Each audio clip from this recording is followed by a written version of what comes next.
Good day, good morning, good evening, and good night. Welcome to Positive Rates. It's Saturday evening for some folk if you're watching from Oz down there. A big hello to Dan Skelton, Chairdeep, good friend, just a recent incomer to the Positive Rate community. Welcome to you. And J-Hog, how you doing? And we got some of the team present, but possibly not interacting. But we certainly got Kevin. Kevin, how you doing today? I'm not too bad. How are you? Oh, can't complain. I'm feeling a lot better than I did last month. That's for sure. J-Hawk says he's just participating today. He's just watching today because he's getting dragged shopping in 20 minutes. You got to put your foot down here. J-Hawk. Come on. This is positive rate time. You gotta set time aside. I know we're throwing it up though. We're switching up, having it on a Saturday.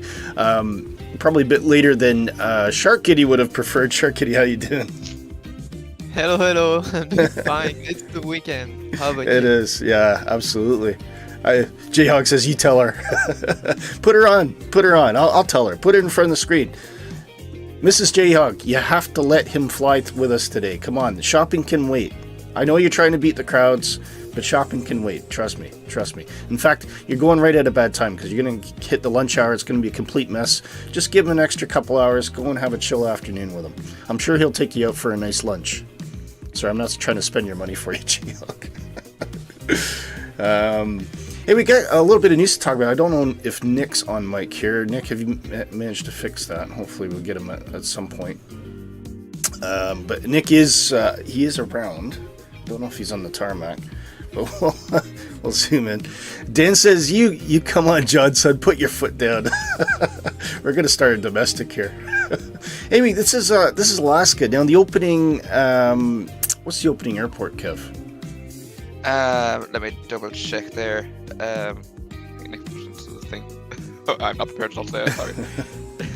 That's all right. While you're waiting, just have a look at this vista. I mean, now this is the Alaska mesh. You can get this from Orbx. I mean, it's stunning. It just look the mountains in the background. We are, of course, not doing it true to life right now. All of this is covered in snow, but the live weather would be a bit difficult to navigate this time of year. So we're just going to look at Alaska in all its splendor. You still get a bit of snow in the hills as well, which is nice. I like that.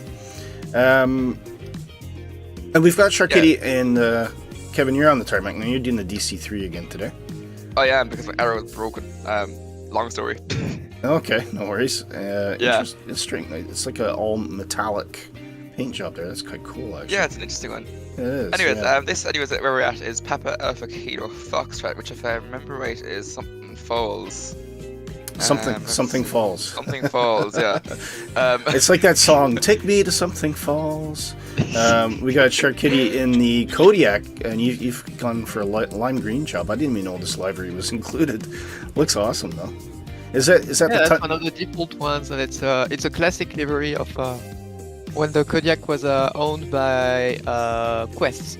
Ah, right, okay. I got you. J-Hog says that just cost me lunch. Hooray! Does that mean you're getting on the tarmac, J-Hog? There's Nick. Nick's spawned in, so he's coming in. Oh, he's going for a vintage livery today as well. The Scott Leaf livery, which is what I'm sporting as well. I've got my personalized one. I'm very fond of this because it's got my badge on it, and it's also got my airplane registration as well, which I love as well. But Dark may be joining us at some point today. I think he's got a few things on right now, so we might get him later. We don't know. And J-Hog says, and she's to tell you it's just a game. It's a way of life. It's a way of life. And this is, all my great friends I met through the flight sim community. This is how we meet people of high quality. So, I mean, if it wasn't for this, J-Hog, he'd be down in the pub, mixing it up with all the slums. So, come on, this is good. This is positive influence. Positive rate, positive influence. I don't know. Well, instead of being down in the pub mixing up with all the slums, he's on the tarmac mixing up with all the slums. Yeah, that's it. Hey, we got a bit of news just to cover off very, very quickly. So, let me just get this up here. So, some disappointing news. which I'm going to get into, and some really awesome news, which I'll get into right now. So, and here it is. What we get? No, that's not what we want. Get rid of that. First off, Sharkity, you brought this to my attention. I mean, I know some people are saying it's a bit of a joke, but the implications of this are pretty big. So, Austin Mayer has introduced a weapons functionality in X-Plane to shoot down the Chinese spy balloon. I mean, I know this is meant to be fun, but I've got two major issues. The first is, X-Plane's a dedicated flight simulator, just like Microsoft Flight Simulator is.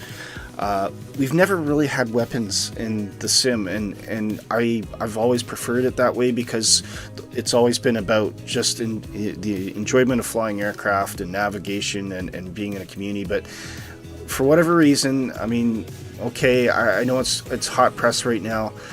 It's actually not a great story either because, it is, I think, Sharkity, you made the point, it's a national security concern. And this is actually happening all over the world right now. So I'm a bit disappointed, if I'm being honest. We have combat games out there. I mean, nothing against air combat games. DCS is well established, and a lot of people will use that as their go-to sim for flying air combat. But just X-Plane and Microsoft Flight Simulator, I thought they were kind of safe places that we didn't have to worry about this weapons thing. But there it is. I mean, Kevin, do you have an opinion about that, or am I being overreactive? Or no, I think I'd agree with you. To be honest, we were lucky that X-Plane hasn't got multiplayer, but at the same time, first of all, that's I'm thinking if someone who has not got the best intentions goes on X-Plane, then logs into the network with one of those, it's going to ruin a day for God knows how many people. And as well as that, I'm concerned for what Microsoft Flight Simulator is going to think now when they see that and sees, look, they've made. Well, this is the thing, does Asobo, do they chase the functionality and actually consider it for Microsoft Flight Simulator? Personally, I don't want to see that. I think it would completely change the community for a start. Yeah, we've already got, not the best in some cases. I'm not going to say that people are all the people on this are bad, obviously, but I've come across some people who just aren't the most considerate. No, they're not. I mean, to be fair, the whole angle with DCS, and I'm sure DCS is a fantastic community, but there'll be a lot of people out there who like the combat side, but they come with a combative type of personality. Exactly. And it's just, why, Austin? Why do this? I don't know. I mean, it's his product. It's his baby. Nobody can tell him any different. He's going to do what he wants, and he always has done. But I'm a really bit disappointed. And if Microsoft's watching, please don't do this. I mean, we don't need weapons in possibly the friendliest sim and the friendliest community that exists in the internet right now for that reason. And there's no combat. It's all about being in the skies together, not trying to shoot each other down. So anyway, that's my piece about that. Now, here's the good stuff. Just checking with Dan. He says, "Well, you're the first person I know that actually uses Opera." Well, this is Opera GX, Dan. It's a fantastic browser. I highly recommend it, and it's really good for using low resources as well. And Jayhawk says, "It's positive. Came in, cost me lunch so far. Oh well, that's good." Charadeep's back in there, right? Great to see you back, sir. Now this one, I'm really amazed at and happy and all that. So Navigraph has now integrated. So now, for those of you that don't know, there's two different kind of navigation planning tools. There was SimBrief, which was an open kind of free web-based planning platform that's been around for quite a while. It is the go-to thing if you're doing airline flights. That's where you want to go for that. And I want to say about a year and a half ago, Navigraph, who are long established as the pinnacle charts tool, bought SimBrief. And little by little, they've slowly started to integrate things, but it was all very subtle. So the first thing they did was combine the accounts. So if you have a Navigraph account, you can log into SimBrief using that Navigraph account, which is really cool. There's full integration into Navigraph from SimBrief. So if you go into Navigraph, playing tool, you can import that plan from SimBrief. But it has always been dependent on you going to the SimBrief website, doing the plan, and then going into Navigraph application and then pulling that plan in from there. No longer, guys, SimBrief is now fully integrated into the Navigraph product. Isn't that cool? Any reactions? Am I the only one that's excited? Yeah, no, it's amazing. And like, I love the new interface for it still. It's so much. It is. I find it's much easier to work with. It's completely different. It's just. Actually, let's see if I can get this on the big screen here. It's wild. They've put Navigraph. A lot of people say they're a bit expensive because you can pay annually. I think it's like $70, $80 US, or I usually pay monthly, which is about $8, $9, maybe $10 US. I can't remember what it is, around that mark. Anyway, people will say it's expensive, but I'll tell you what, you get so much for your money. And now with this, it's made everything all self-contained. Really, really awesome. And Dan says awkward silence and I laughed. I just think so, don't mind me. Yeah, Dan says he appreciates the new dark mode for SimBrief. Yeah, that is true. Yeah. That is true. It was like, especially if you're sitting in a room and you're getting ready on the sim and everything's kind of dark and you open SimBrief, it's like, bah! It's all white. So yeah, you get a dark mode now. I didn't even know that actually, Dan. So that's really cool. But yeah, it's all one self-contained go-to thing, and of course if you use fly-by-wire, it integrates with that. I don't know what other products integrate with SimBrief right now, guys. I don't know if, but I expect there are quite a few. Volanta does. Yes, Volanta. I mean, in terms of like aviation add-ons, I don't know if Fenix does or PMDG. I tend to think PMGD might not. It doesn't fully. So you see the way that works now, that you have to use the SimBrief downloader to download the flight plan into the PMDG folder. Yeah. And then you can link it up that way. It's a bit complex. I think the Phoenix does. Having said that, though, if this is now all integrated into one tool, there's probably a lot of export options that will become available in time where you can push your plan out to your favorite add-on, whether it be the PMDG or the Fenix or CRJ. Like the Aerosoft CRJ is dependent on some sort of export file. I know that. And Navigraph has that functionality already, but it's another tool that kind of sits on top and it can pull it down. So I think where they're going with this is it's going to be all one system, one application. You load that, it can export out, it can pull, you can do your flight plan. I suspect it would still be on the cloud as well, though. So fly-by-wire current functionality, which pulls the plan down from the web, will probably still work. Sure. And of course, you got instant access to printing off the OFP, everything like that. Anyway, huge applause for Navigraph for that. I think that's really exciting, and it's just all cool stuff. I mean, we're really starting to evolve, I think, in the flight sim world right now, and it's exciting times. We're getting a lot of really cool tools coming our way. Right, shall we kick off, guys? I'll get everything started up on the sim here. And as soon as I can figure out where it is, yep. Okay, here we go. Bring up the sim noises first so we can hear everything.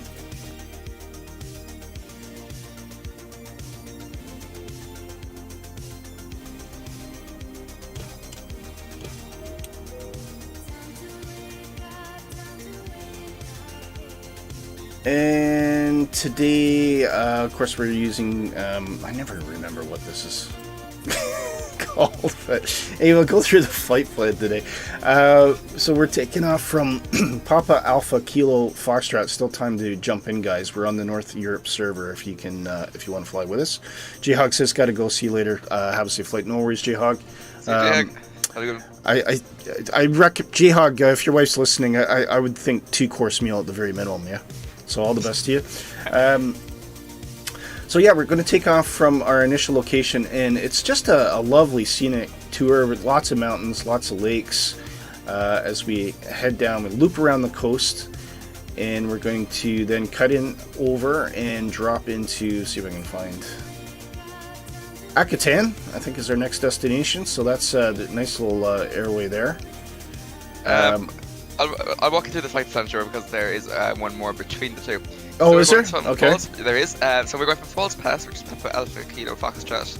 Right, We're looping around the big mountain here. I'd say it looks like a volcano, to be honest. Okay. Then we're going cutting between two mountains to Cape San. Oh, Sarichef. here it is. Yeah, I see it. Yeah, which is Papa Alpha Charlie. I hadn't zoomed in enough. That was the issue. That's fair.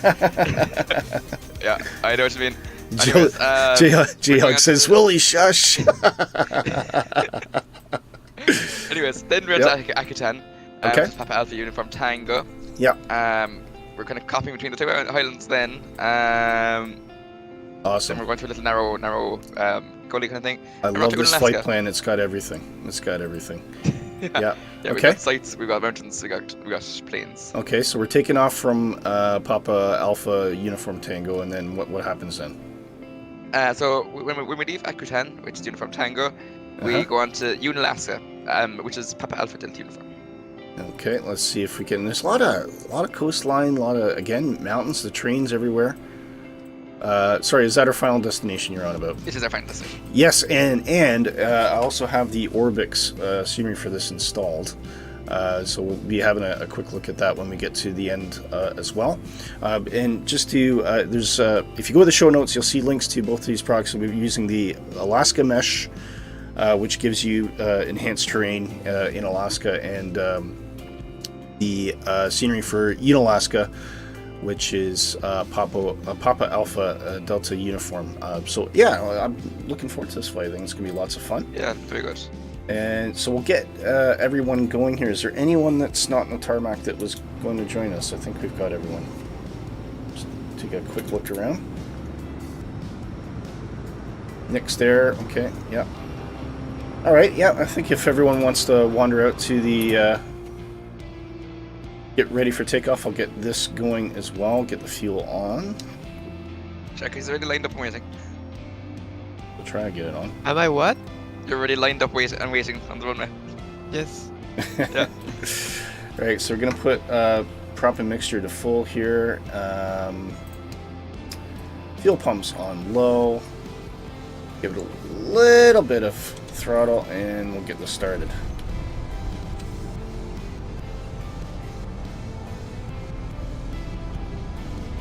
See the RPMs build there.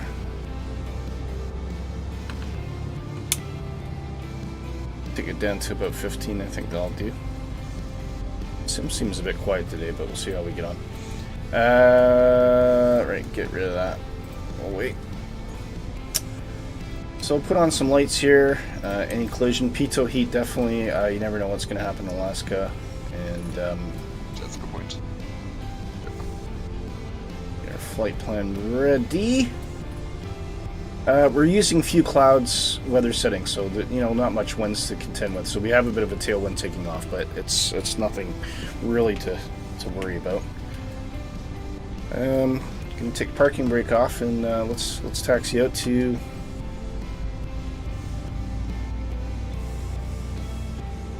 the runway. Keenan says hello. Hi Keenan, we saw you earlier today. Hopefully you can stay with us this time. And Dan says Captain Boycott. Grumpy Old Sod. Ah, wonder who Grumpy Old Sod is. Hi Dark, how you doing? Hope you're doing okay.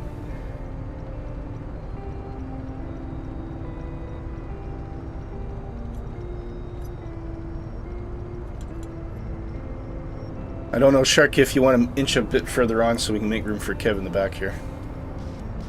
Okay.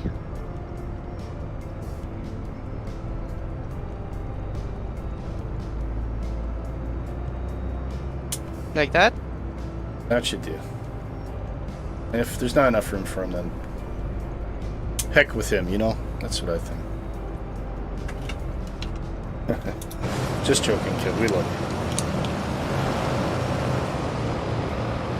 There we go. There's even a little slot there for Nick as well to squeeze in on the side. Okay. So, let's set 1 degree of flaps.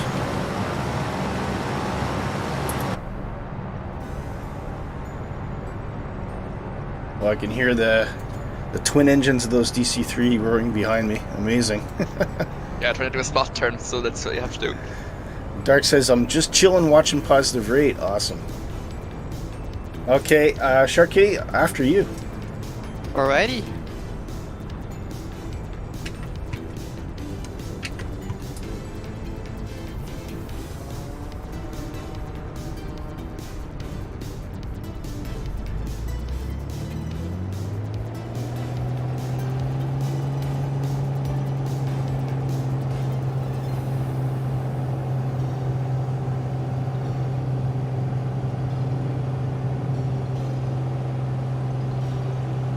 Positive rate, you're up.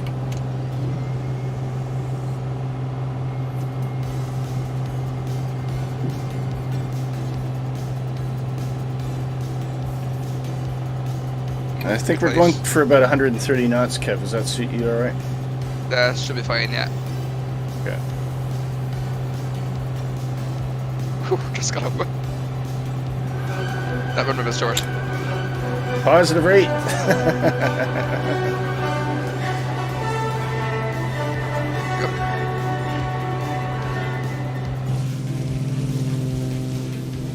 Oh, what altitude? I don't know. Kevin, maybe hopefully Kevin can give us a bit of a recommendation. Give me 2 minutes if it gets stable and I'll find Okay. it for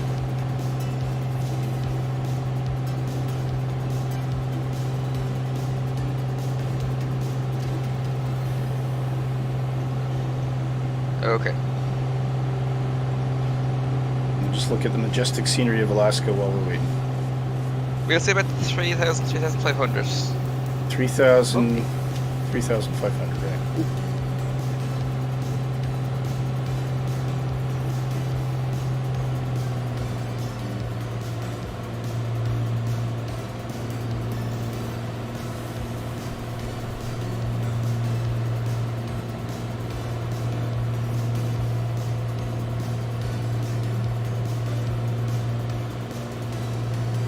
Shark Kitty's well ahead of me.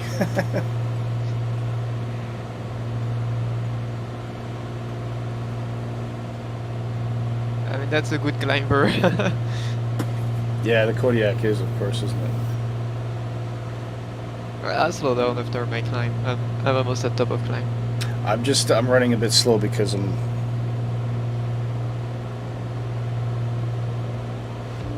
Once I get level, I'll be great.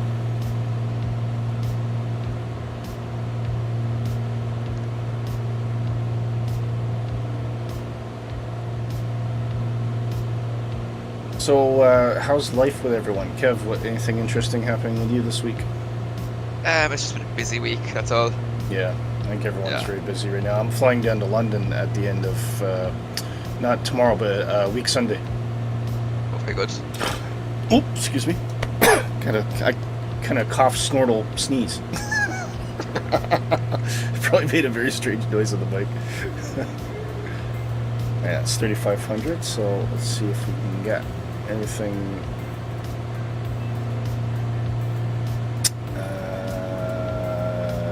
Right, we want that in GPS, and we want that to nav. Let's see what the airplane thinks of that. Take a look behind us. Actually, sorry, before that, we want to set for 130 or so, so we'll bring that down to 35 inches ish.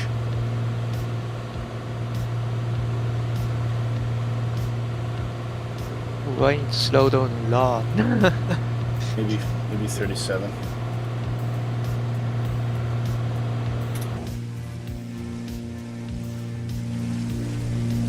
Look at that. You Don't still get forget a your boost bit pump, of, really.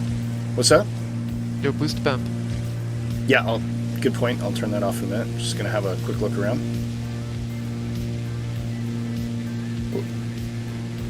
Just some awesome coastline around here. It's so, again, you know, Alaska, it's another really unique part of the world. Yeah, like there's nothing really quite like it. We got John Parkin just came in and says, Captain John Parkin here. Hello, Captain, how are you? Hope you're doing well. Thank you for joining us on Positive Rate. We're just flying in Alaska and looking at one of the world's greatest areas for fantastic scenery. Look at that. Amazing. All right, let's do our bit of housekeeping here. So we got a boost pump to get rid of, right? Yeah, there we go. Just take a quick look. So we're coming up to our first procedure turn here. Oh, Dan's applauding. Are you applauding for me, Dan? Hello, hello. Did I tell a joke without knowing it?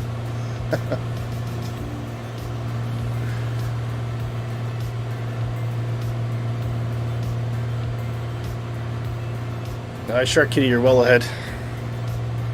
Do I need to slow down more? It's up to you. I don't know. What's your speed? I'm not the boss of you. I can't tell you what to do. That's true. But what's your speed though? My current speed is... Ooh, actually, I'm probably a bit slower than I intended. I'm 125, so I'm going to maybe inch that up to about 39 inches of mercury there. Already?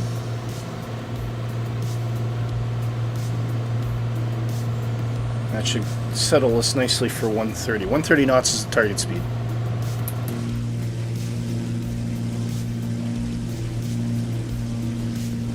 Actually amazing. And you know, it's what's really cool, Kev, you look in the distance, you can just see mountains peeking out of the clouds.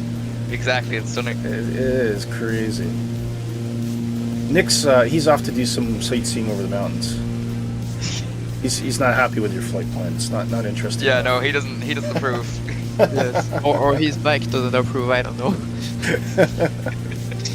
So I think something we should decide is that the scenery we're looking at is the Orbx Alaskan mesh. It is. And isn't it stunning? And it looks gorgeous. It is. It's amazing. Look at that. It just makes me feel happy. This is the scenery I was looking forward to try because they really got some nice meshes like that.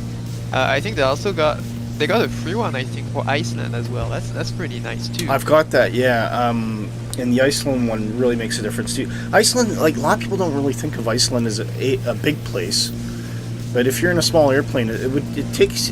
Well, we did a whole flight around it, Kev, didn't we? We did. And it was awesome. It was so much fun. I don't know if we had the mesh at that point. I don't think so. But it'd be worth going back and revisiting that because it was just such a cool,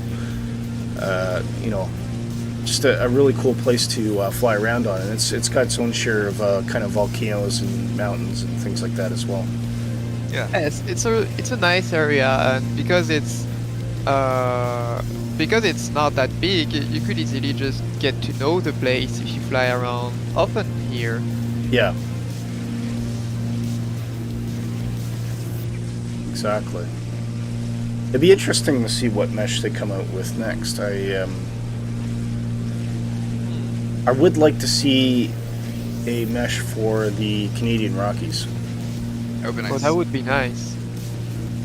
Or just Rocky Mountains in general, so you can take it all the way down into the United States as well. Just that whole corridor. But Or then maybe the Appalachians would be nice. Appalachians, yeah, I was just thinking that as well. Yeah. That's a nice place for soaring, by the way. Is it? Because they got so much ridges. Yeah, I've played about with the soaring. I know I haven't used the visual cues because I know you can get the visual cues to get thermos and all that kind of thing, but I haven't really played about it yet. But it's a little bit harder than people think to stay in the air. You really have to think about where you're going. It's actually a sport at this point. That's pretty interesting. It is. Yeah, it absolutely is. Right, just a quick check on everything. I think props are good, throttle's good where everything is. Not happy there. Pumps are off. I actually haven't explored that as much as I hoped for, but I did do the tutorial, so the features looks pretty nice. I just haven't played around doing it in live weather because that's really the one thing that that matters to me is can we get thermals in live weather? does it work well? I think it does. I tried it once No, in both Donegal, teams but can do it, but I really need to try it out.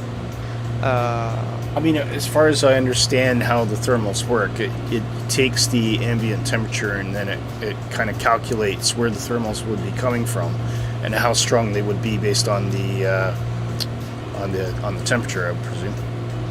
Yes, but it's always been something that Sims just didn't do in live weather. Yeah. Like to take FSX or even Explain 11, they didn't do it in live weather. You could input those in a custom weather setting, Yeah. but you wouldn't get them live. But now MSFS and Explain 12, they both got thermals in live weather. I just need to really give it a shot and see how good it is. Yeah. In both sims. They also both got pretty nice reach lift simulation. Okay. It might be a little.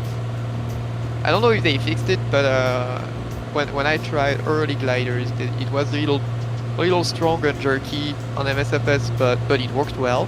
Yeah. And unexplained, it's always been something that I've been experiencing even on what it's called on a powered aircraft. Yeah. That's really something that I always need to be careful about because I can get into big updrafts or downdrafts even. If I go on the wrong side of the mountain, it can get dangerous pretty quickly. which is what it is in real life. It's you need to be careful around terrain because of the wind, the updrafts and interact. I mean, it's rain. It's a huge issue for helicopter pilots, and probably one of the leading causes of helicopter crashes are actually updrafts and downdrafts from terrain. And that's, you know, I have respect for any helicopter pilot who flies around mountains, or, you know, particularly rescue pilots it tends to be. And yeah, anybody, you know, rescue pilots around mountains and things like that, my hat goes off to them because it's very, very technical and difficult and very dangerous places to fly for helicopters, and it's always very unpredictable. So yeah, anyway, what was I going to ask? Kevin, yes, sorry, what is our next destination again? You just want to remind us. give me 2 seconds there to get the code for you. So Papa Alpha Charlie Sierra, so Cape Sandcreef. Cape Sarichef, sorry. That's cool. Where's Nick? Is he still off in the wild blue yonder over there? Yeah, he is. Yeah, okay. Just look at the water. I mean, and this won't be an exaggeration either. I imagine a lot of Alaska, depending on if the winds are low, you're just going to have that nice glass effect in the water there. It just looks really, really super awesome. Look. And that looks suspiciously like a dormant volcano, I would say. That's true. Either that or God's excited. I don't know, however you want to put it. But anyway, Alaska is also very known for having a lot of lakes and places in which people just use seaplane to go around because there's just no roads. Well, that's true, it. yeah. I mean, there's entire communities. I mean, the same goes for a lot of northern Canada as well. There's entire communities that are purely dependent on either what they can find in the area, you know, hunting and whatnot, or what they can bring in by airplane. Yep. That's something, if you like seaplane, it's a good area to play around with. I think I should personally do more flights with it. I wanted to do a flight in the U2SX pretty soon because it's been updated. So over an X-plane. Because until now it had like beta support for X-plane 12 because it was an X-plane 11 model when it came out. But now they released an update for full X-plane 12 support, so it should be a little better. But it was fine even in the beta, so can't wait to try it out. Cool. Well, you have to report back and let us know what it's like. Yep. The one thing I'm looking forward to is I hope they improve the interior lighting because it tends to be Speaking of which, tends to be a little dark when you port X-plane 11 model to X-plane 12. because the lighting has changed so much between the two sims. So I hope now we'll have better cockpit lighting. Yeah. That's one area I'm gonna be looking at. Yeah. Yeah, cockpit lighting is really important. I think it's Yep. something some developers do it very well. Others kind of it's a bit of an afterthought. And I could name and shame the ones that I think, oh man, when you're flying it at night, it's like I can't see anything. And it cannot be this bad.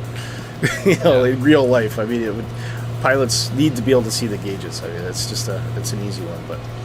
It's the other end of it, like where the gauges are rated right. Like so, like for example, there's some add-ons like where the PFD is just like the sun at night. Yeah. Yeah, exactly. Yeah. I never actually worked out if the glare shield actually makes a difference in the aero. It The does, glare if it's shield? dark, like if it's dark. Yeah. I have to fly towards the sun to figure that out, though, so I'm not going to do that just now. Oh yeah, I the see what you mean. sunscreen. It does make a Sunlight. difference. Because you know how I mean, it's- how the simulator, which is accurate, like if you're staring at a bright sky, everything goes dark in the cockpit. Yeah. Because Yeah. that's naturally what would happen if you're looking at it that way. But Now it's yeah. a bit exaggerated without filters, but yeah. Oh, it's a shame Nick couldn't get on mic here. I can hear him trying in the background on the Discord, but yeah. Oh, there's Bubba. Morning, Willie. Hi, Bubba. How you doing? We haven't seen you in a while. Morning. How you been? Always great to hear from you, mate. What's our flight time to the next one? How far you reckon we are? Let's see. So that's 5.6. 4 minutes. Probably about 10 minutes, I think. 5. 10, Yeah, 10-ish. about. If even like. It's 4 minutes see. there, so that's probably a minute, 30 seconds.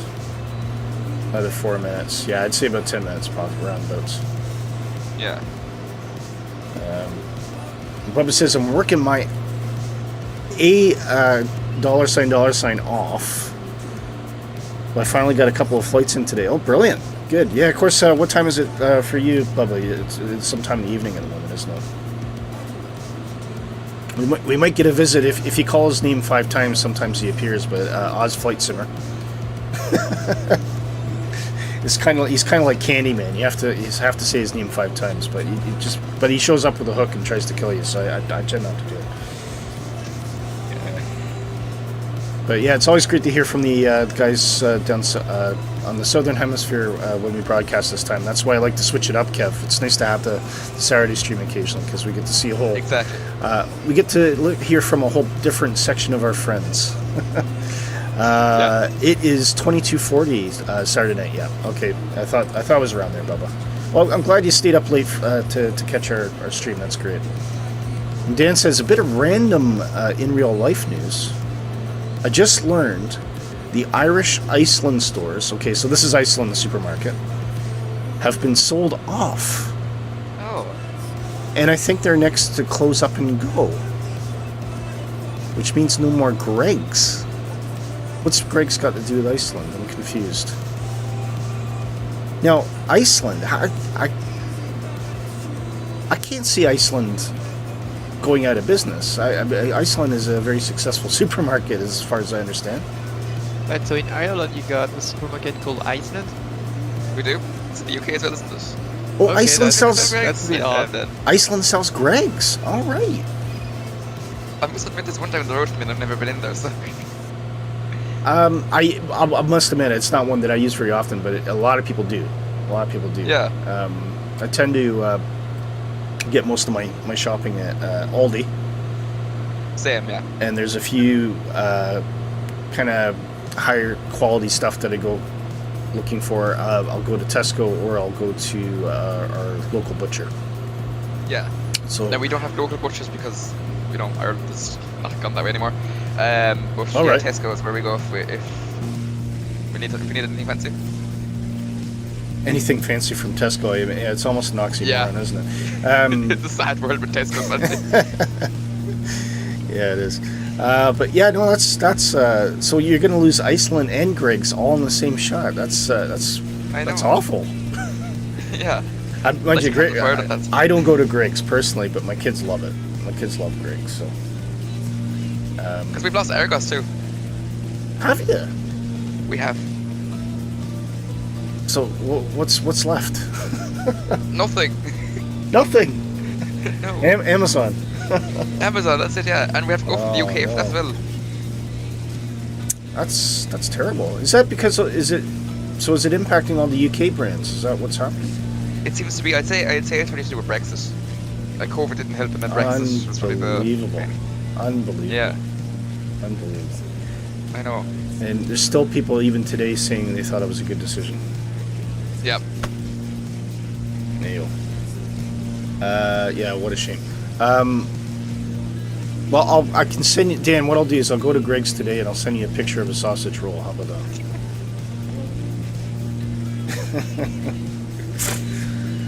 Oh dear, oh dear.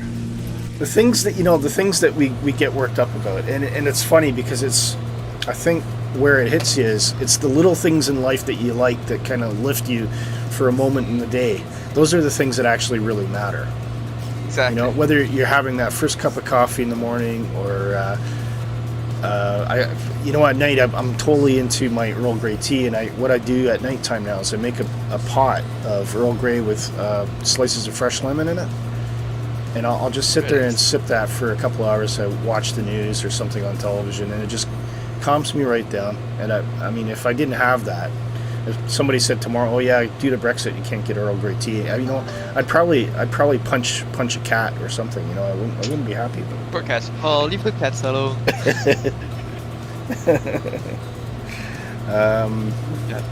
Sorry, I was muting my phone. Dan says you'll make me hungry. Yeah. Argos. Funny enough, I could see Argos actually going by the wayside here as well. Really? They still have an online website, but a lot of their shops where you would go in to, order it and pick it up from the counter. They're closing those. What they're doing is they're routing those deliveries through Sainsbury's, which is the same company. It's Sainsbury's and Argos are owned by the same company. Yeah. I think the way it's going to go is probably all the dedicated Argos High Street bricks and mortar locations will probably just shut down, and they'll just maintain the website, and then everything will get delivered to local Sainsbury's. Interesting. Not that I have any inclination of picking up a 4K television from a supermarket, but look at that. Sorry, just looking at the view at the front of us, looks awesome. We haven't overflown the airport yet. Huh? No, we're going around this. So there's a mountain to our left now. Actually, we're to my left hand. There's a mountain to our left. We'll go around that and then land at the airport. Okay. Yeah. I'm just going through a cloud. I'm waiting for that. Dan Scald punched the cat. Yeah. Ow. Back in the old Monty Python days. Hey, yeah, that's big news. Hey, John Cleese and his daughter are going to bring back Fawlty Towers. Oh, very good. But it's of much debate as to what channel or service they're going to appear on, because John Cleese has basically said that the BBC can't come anywhere near it. Right. He's not interested in working with them because he thinks they're too politically correct for a start. So he's, and I don't think it's that they're going to be racy, but I mean, what really got into John Cleese's side is with all the political correctness thing going on. The BBC actually blocked the German episode of Fawlty Towers, the old Fawlty Towers. They blocked it completely, took it off. What's that? Allegedly because he said it was too offensive to some viewers, and I mean, I've talked to Germans that think it's hilarious. Because at the end of the day, the joke is he's obviously had a massive concussion and he's acting like a complete imbecile. Exactly. Yeah, that's... and he does all these outrageous things, and of course it's going to be bad. But I mean, what's next? Father Ted. I saw the episodes there. Probably one of my favorite episodes is when he puts on the lampshade and he's like, he does this really, really bad stereotype that one, yeah. Chinese impression, and then suddenly looks out the window. There's a Chinese family looking at them, and he goes, "I'm not racist." And he goes like that. Like that's hinging off the stereotype of Ireland at the time, like because like it they wouldn't is. fly nowadays at all. Like I don't know wouldn't even fly in Ireland. It probably would in fairness. Like we still find it funny, but at the same time, like that hinges off the stereotype of Ireland. So it's just for playing with stereotypes really. So I don't know why. Well, of course it is, and the thing is, you know, all those stereotypes still exist. Yeah.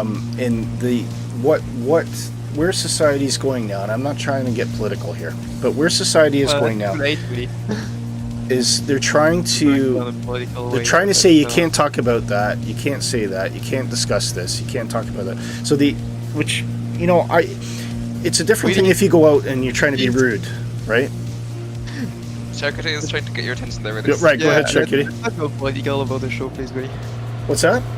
Let's not go political about the show. No, we're not going political.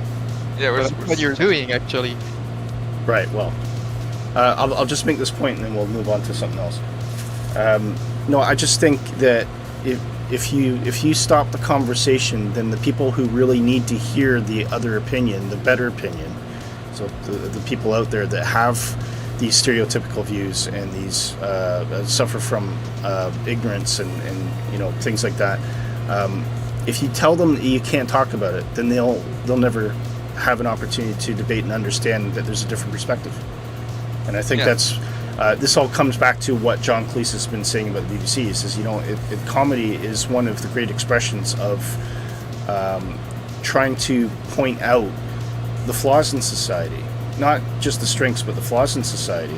And I don't know if you guys ever had it, but there was a great show called All in the Family, Archie Bunker. It was played by the great actor Carroll O'Connell, and he plays like an abject, this is back in the late 70s, early 80s, played an abject racist. He was terrible. But Carroll O'Connor himself was complete opposite of that. But the whole point was they painted him that way because they were trying to show how ludicrous he was, and have the conversation and say, you know, look at this guy, he's a complete imbecile. So anyway, I have high hopes for Faulty Towers is where I was going with that. I won't talk about it anymore, Shark Kitty. Don't mention the war. No pun intended. Right. Airport should be close by, I think. It's around the corner here now, I think. Let's see. Yeah. If we So extend we're our gonna flip make a like... Say again? gonna make a left turn along the coast here, yeah. Yeah, I'd say keep a bit out away from the coast because it's quite a tight turning otherwise. Okey-doke. Wow, look at some of the colors around here are just crazy. Yeah. Look at that. Wow. It's so green.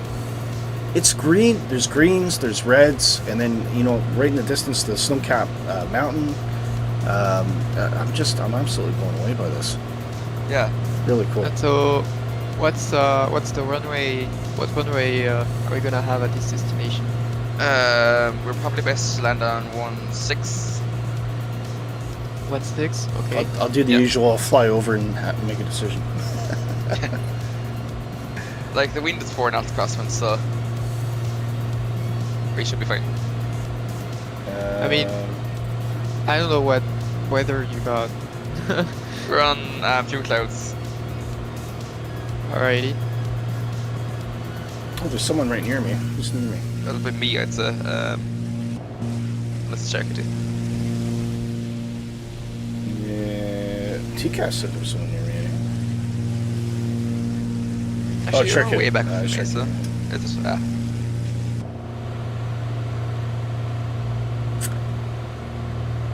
Okay, I think I'll probably go manual at this point. So it looks like it's almost a north-south runway then. You said runway 16. It's 1634, yeah, so it's almost north-south. Okay. Same route actually as Cork, main runway Cork.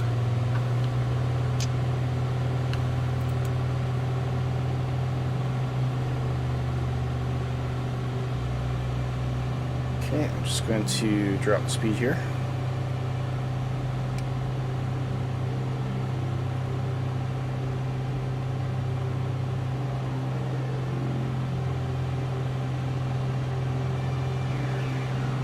Wow, look at that. There's like a purpley vein I would presume it's like formed by old volcanic rivers.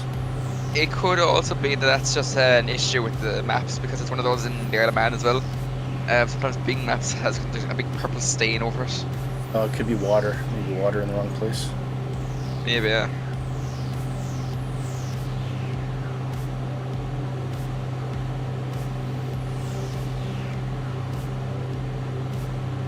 Very cool. Dan says, I think Kevin would agree, but my favorite episode character of Father Ted was Pat Mustard. Oh, sorry, I missed that, yeah. He's the milkman fella, isn't he? What was Pat Mustard? I'm pretty sure he was a milkman. All right. I'm not sure I should discuss I quite that, like... but, yeah, I know, fair enough. I quite like Yeah. the one with the Graham Norton played the where they're all hanging out in the tiny caravan. Yeah, that was a good one. And I think the most epic scene out of Father Ted, out of the entire series, is when all of the priests get trapped in the lingerie department of the department store. Yep. And it turns into like the Great Escape, where Father Ted has to try and usher them to safety through the emergency exit.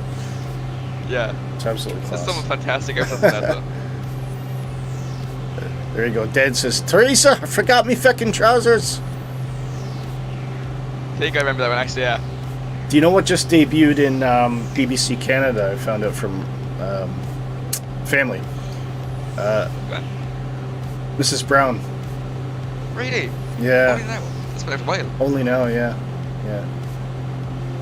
So, yeah, we'll see how that goes down, because, I mean, in terms of political correctness, Canada, the pendulum's gone completely over to crazy. So we'll see how they get on with that, but hopefully it'll be well appreciated. I'd say so. Like, if they It goes for the jugular, Mrs. Brown. I'll leave it. Having said that, you know, when you think about Mrs. Brown, though, I mean, for as harsh it is, from a character's perspective, it's actually one of the most diverse set of characters you would ever get in a show. Yeah, sure. From different backgrounds and gender orientations and things like that. You know, it's quite interesting that way. Yeah.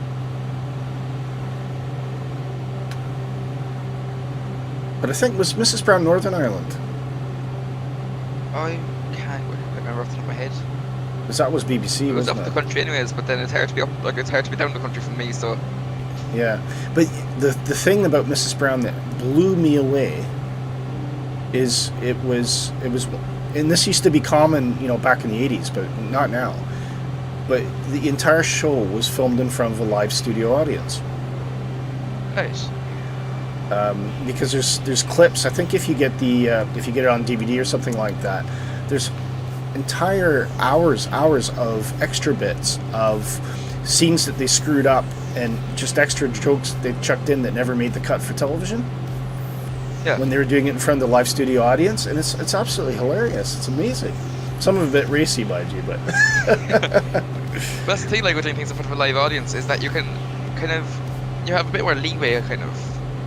you do, and I think you get instant feedback about what works and what doesn't. Whereas if Exactly. nowadays, when they just do these comedies in the studio, the writers are just assuming that everyone's going to laugh at what they're putting on the screen. But when the live studio audiences came around, when they, you know, obviously they would edit it after the fact, but they knew what was funny because the audience was laughing at it, or they weren't. Exactly. So I think it actually reduced the caliber of the comedy that we get nowadays when they took away the live studio audience for that reason. Sure. Because you weren't getting that instant feedback. Yeah. And it's not Actually, like you can the just go actors back and helps. redo the show, right? So it's, yeah. Yeah. But actually, even for the actors it helps, like, because I've done a bit, like, when I was in school, I used to do a little bit of acting, not that I was any good or anything like that, but, like, being in front of the live audience really helped. Like, during the rehearsals, I was a bit kind of on edge, like, am I doing this right? With the audience then, though, it was a big confidence boost. Okay, I'm dropping my gear. I feel like I'm close. Yeah, I'm totally on board with that, Kev. Yeah. Right. I might be able to do this in a oneer here. Let's see what I can do. Well, you have a knack for this. Look behind you. I'm just, like about 2 foot away. What, getting in front of you? Yeah. Well, I have a knack for it, or you have a knack for it. We have a knack for it. Both of them. Oh, there's trees in front of this bloody runway again. Mind you, that probably is true to life. Probably, it's Alaska. There's trees everywhere. They probably want the trees there to keep the planes from getting blown off the runway. That's true. Right on the coast and all that, like a... Okay, I'm coming in a bit hot here. I need to bleed off some speed. You can see Nick on the runway. Nick, get off the runway. Just sitting there loitering. Oh, don't hit the tree well. There we go.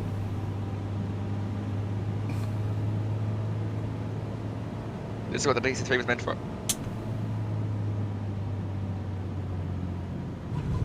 Well, I'll take that. That'll do.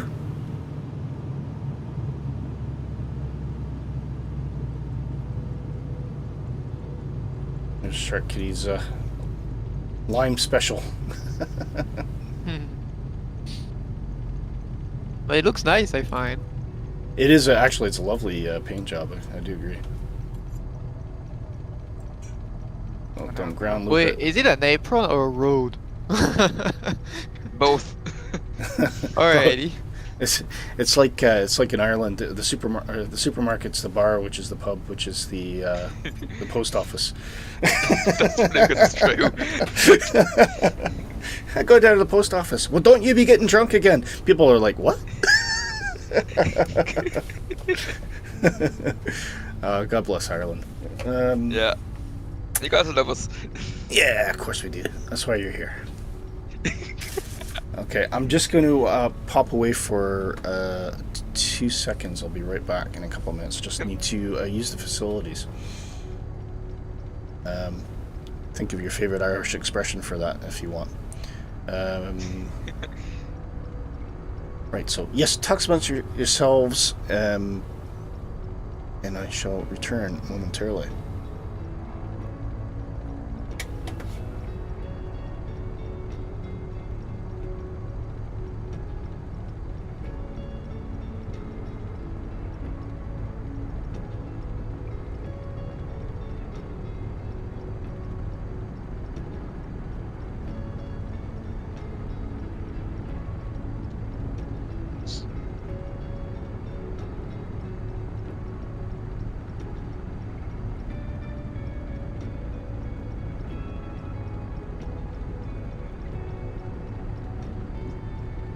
That's very true, Dan. Sorry, Dan. But, Yeah, my accuracy isn't just updated because I was set to update at 12 and by god it was loud.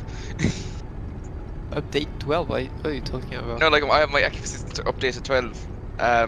Updated midday, like 12 midday.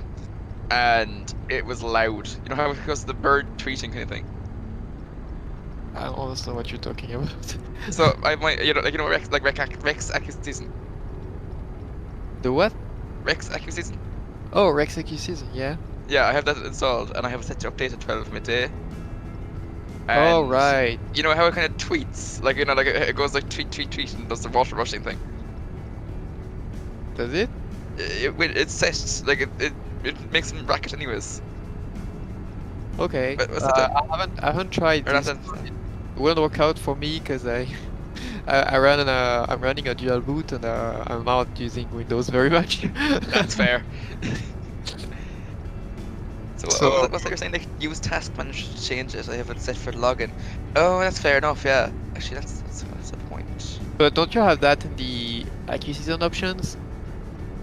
I don't think so. Let me have a look.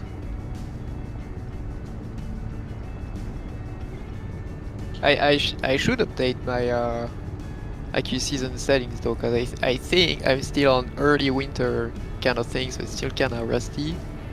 Wait, now say again. I had to search it again and made a racket. I said I had to change my setting because I'm still in the early winter kind of settings. Oh, yeah, that's fair. Because yeah, if you don't start it, then it doesn't update. Yes, because I'm on manual mode. But the nice thing about this manual mode is that you can just choose what you find pretty. Yeah, exactly. It's so handy. Now, like I prefer to be accurate because if I look out the window when I'm flying in Quark, say for example, I want to be able to see what I see at the window. Yeah, I just want the trees to look nice. Yeah.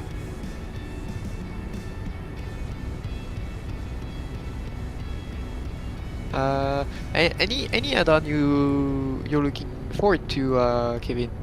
The N225. The what? The Antonov. The Antonov. Oh yeah. Yeah. What about you? Which Antonov? 225. You know the one from Nvidia that's Right, being soon. okay. Yeah. So what are you looking for, anyways? Yeah, because I heard the AN2 is actually might actually be coming soon. I don't Oh, I know heard if that you as well, remember yeah. about it, but it was supposed to be one of those ASOBO historical aircraft, whatever. And they kind of canceled it, saying, "Hey, the thing's not ready." But as when some war started, so I think Yeah. they said it wasn't the reason, but I don't believe it. They just That's didn't fair, yeah, want I know. they I just know, didn't though, like, want they to had to release get a licensing. Russian aircraft. Say again? They just didn't want to release a Russian aircraft. True. But at the same time, though, like, you know, like, they did have to get licensing from Antonov, so. Yeah.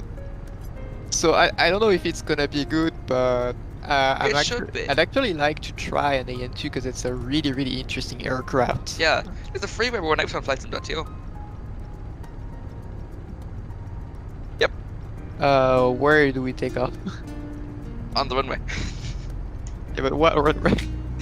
The road. We got one plane on one side, a plane on the other, and one in the middle on the apron. Sounds like fun. I'll do the same. Nick, check for 363.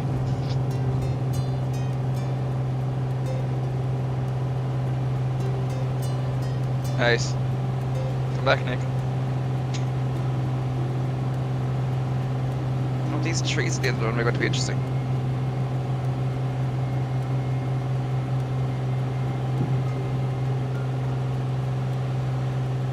Yeah, there's two Yes. high little bits, so.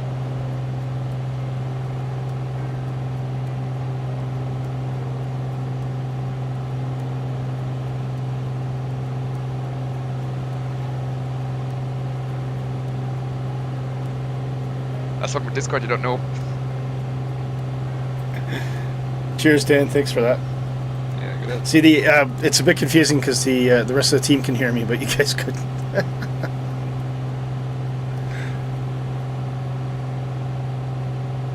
I'm just doing a slow circle. I'll wait for you guys to get off the ground here.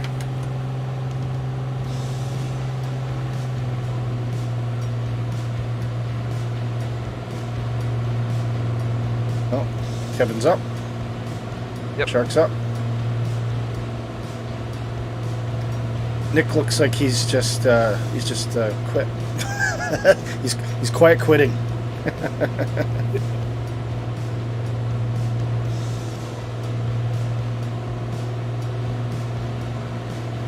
Dan, let me know if you can hear me.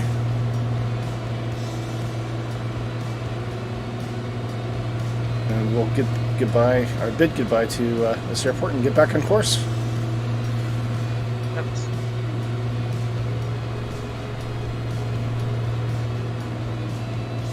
Loud and clear. Perfect.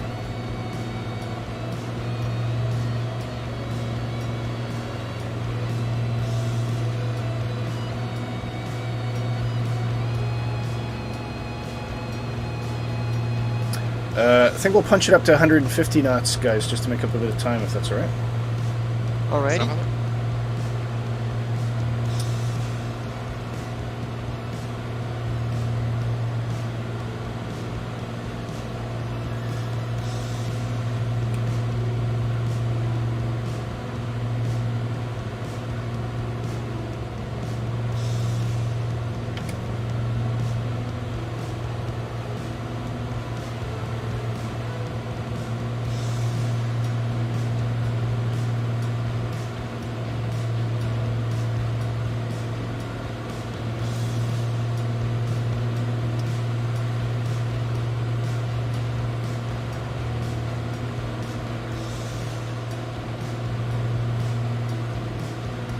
There we go.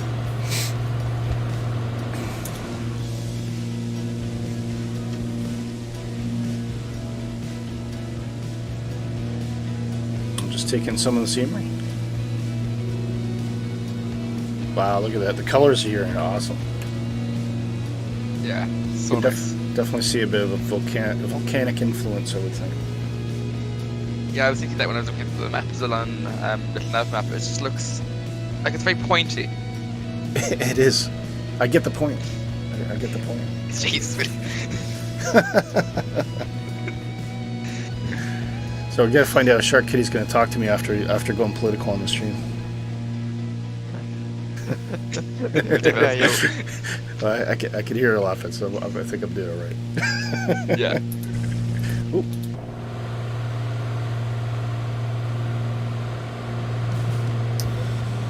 All right, so this is where we're hopping islands, aren't we? Yeah. Yeah. Okay. How was your week, Shark Kitty? Anything interesting happen? Oh, not much, just work. How's work going? Okay. Yeah, it's going fine. Yesterday I've been doing so much technical support that my boss said, hey, by the end of the day you're gonna have Canada calling you for help with their exporter. All right. That's good. Yeah, I've been pretty busy myself. So, as mentioned, I'll be flying down to London a week tomorrow. Be British Airways City Flyer on the Embraer 190, which is a lovely airplane. Actually, it's British Airways. The seating is very spacious and it's all leather, which is really. Yeah, cool. I've flown them once from London City to Dublin, and it was very nice. They're a different level. Yeah, for sure. Yeah, I quite like them. And it's free booze as well. So usually, treat myself to a can of beer when I get on the airplane. So they have BrewDog or they have Heineken, I think. Oh, very nice. Yeah, Might go find a them selection. It's not even just beer; it's a selection of beer.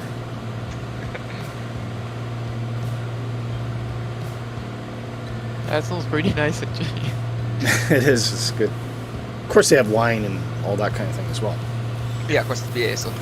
Wine, gin, whiskey, absinthe. No, they don't have absinthe. Yeah, absinthe. I don't know. I don't know in UK, but in France, real absinthe is illegal. A lot of places it's illegal. There is. I mean, you can have like some fake absinthe. Yeah, there's. That's what I was gonna say. but- I think there's a fake absinthe, but which is still really strong, actually. Yeah, she's like I don't cheap know. for I now, actually like, haven't tried. I'm not really interested in I'm drinking not. something that could make me blind. No, I'm not particularly interested either. I last time I had something anywhere close to that, it was a friend of mine came back from Poland, and they had this bottle of grain alcohol. I guess I don't know. He called it whiskey. He said, "Well, I'll give you just a wee nip," and I took a sip of it, and it was like someone had walked over my grave. And it was the most strange sensation I ever felt in my life, and I didn't like it. And I just sat there for 20 minutes, just like not really saying anything. They're all laughing at me. He says, "I guess it doesn't suit you." I said, "No, I never want to have that again." It was fair. just really, really powerful. Grumpy says, "Buy some drain cleaner." Yeah, more or less. Yeah. I don't think it was far away from that. Okay, so is there an airport right across the way here? Is that our next Our destination? next stop is Akutan. Akutan. So Alfie Contago. Is that a lake? I'm not so sure. It's a big lake called the Pacific Ocean. So Okay. But now aren't we like in the archipelago right now? are we? I'm not too Looks like sure. so. Let's put up the Atlas filter. North Pacific Ocean is saying here.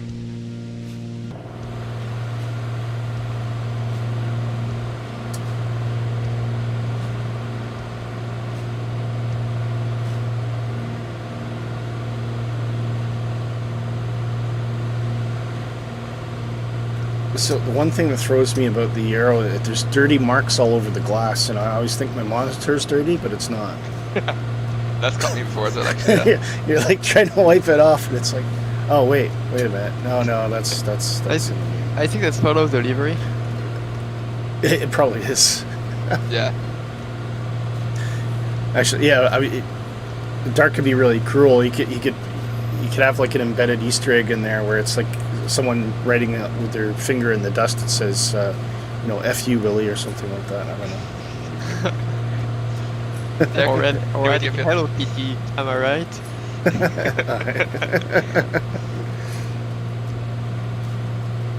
I wish it was a Joker. Oh man. Dan says VEG for N. Yeah. Yeah, registration, yeah. That's a good one.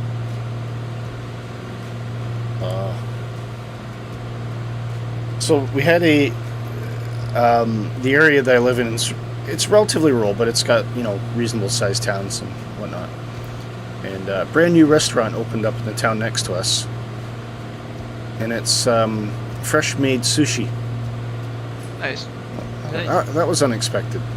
So something opened up, and it wasn't a chippy or a fake Chinese restaurant or another cafe, because we got tons of those, or a burger joint. It was sushi, and I thought, I wonder how that'll do. It's mobbed. People are trying to book in. Yeah, people are trying to book in. I mean, they do take out as well, but people are trying to book in, and they've got like a 2-week waiting list. Jeez. And I guess the only thing I can think of is it's just something different. But apparently, apparently it's very well made, independently owned. It's not a franchise, so it's not like that silly sushi that you see in airports and things like that. That's just awful stuff. Yeah. But yeah, it's doing remarkably well. That's excellent. It is It's excellent. great. It's a little home kind of business, Yeah, exactly. Yeah. So We yeah, need more of those. I wish them well. I hope they do good. Yeah, for sure.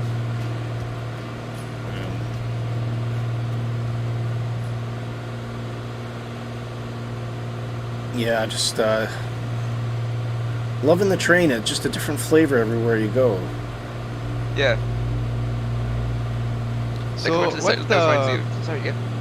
what's the next port or the runway we're landing at? The next runway, give me 2 minutes there. It looks to be about, I'd say, Yeah, it's literally 0927. Oh, it is 09. 27. Okay. Yeah. So I guess we're gonna do 27 for the win. Yeah, I'll do a right-hander in it. Like, I mean, it's 4 knots, so it makes no difference. But if we go around, the east coast, yeah, we should be good. Well, yeah, runway That 9. looks nice because we're actually going westward, so Cue the pet shop boys. fine. Yeah. Go west. Ah, look at that. That's nice. As beautiful as it is, however, I would not want to go swimming in that water. No. It's a bit Ever. cold. Ever. Oop, yeah, that would be cool. Ever. I don't care what time of year it is. Yeah. But yeah, it's pretty cool.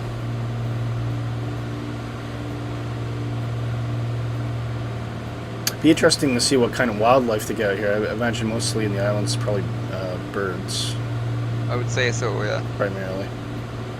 Maybe some walruses or seals. Yeah, some sort of whale like things. That's how I always wind people up when they're going I to. think in the Alaska area you got some of the bear spawning point in MSFS. Oh, have we? Yeah, I can see black bears. I think I did notice actually one of those animal kind of signs. Oh, there is, yeah. Yeah. I think it'd be in the mainland though. My Wouldn't own. be. I don't think you'd see bears out here. Probably not here, yeah. Yeah, Like not in birds, here, like but it in was the in mainland birds. you got some spawn points for black bears. Yeah, interesting. Cool. I was going to say, I usually wind people up when they tell me they're going on a visit to Canada. I said, oh, well, you got to try one of my favorite activities when you get there. I say, what's that? Wait, well, I usually go seal clubbing. And they don't realize I'm joking. They go, what? I said, yeah, there's whole trips for it. You just, you get on an airplane, go out, they fly you there, and you just give you a baseball bat, and you just go out and club yourself one. And I said this to... And I said this to one woman, and she went, "That's barbaric, and that's not even funny if you're joking." It's like, don't hurt the seals. Don't hurt the seals. Yeah. Well, Actually, funny story with seals. there's too many of them. Yeah, like when we were out in Waterford now, anyways, with our course in college, there was a surfboard out in like a little estuary, and whenever the tide came in, a seal would come up and just sit on top of us. Oh, right. Yeah. Yeah. Yeah. There's a seal that likes to. There's a harbor near us, just off the east of Edinburgh, Port Seton. But there's a seal that regularly goes into the harbor. Nice. Because it's constantly getting things thrown at it. Usually it's when the fishermen are coming in. They're very big on their langoustines there. Nice. If you ever had them, they're quite nice. Okay, I'm on the list. Okay, I am slowing down. And I'm going to drop altitude, see if I can find this runway. Watch the train now because it does get Yeah. quite high. Before It's the a pretty big runway, it's easy to see. Keeping an eye Yeah, on it. it's 4,000 foot. I'm just deviating to the south a bit to give myself a bit of room to turn in.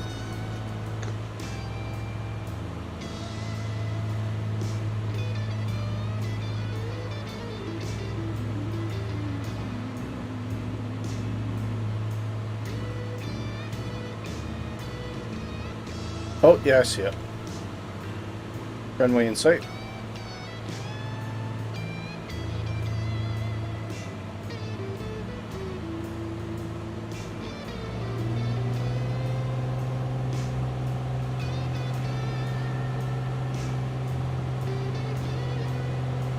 Yeah, there's not much here, very barren.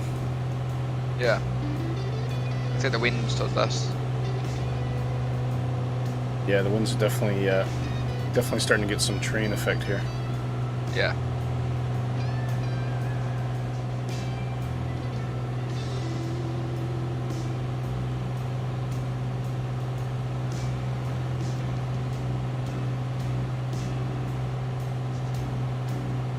It's actually a lot like Donegal. I suppose kind of like the same kind of climate-ish. Just a bit colder. Yeah, but without the charming accent. That too.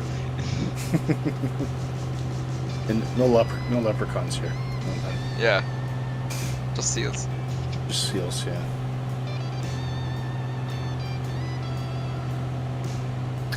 Yeah, it's a sizable runway, that one, actually. You see Shark Kitty coming in on final.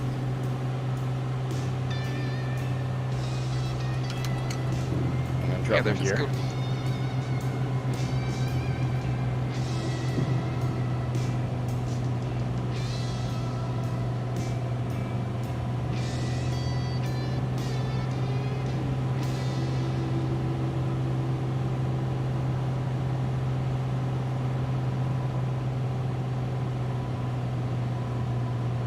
Pretty happy with my approach so far. It looks like we're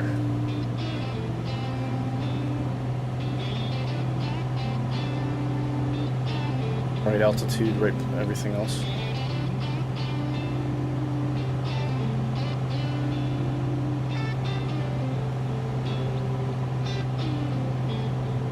There's a funny little feature out in the water. I don't know if it's a train glitch. You see that, Kev? Is it now? Yeah, it looks like a wee cone that's sticking out in the middle of the water. Oh yeah. I'd say it just hasn't loaded in properly yet. Yeah, it could be. I think that's a train glitch. By the looks of it. Okay. Yeah. And the full flaps. Easing it down to about 70 knots.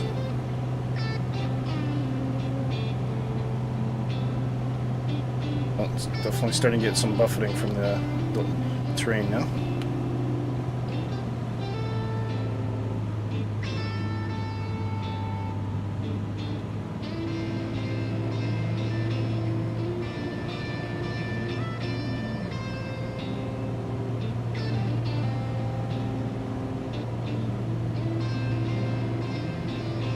Easy does it.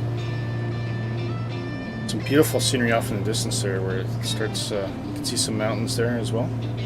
Yeah.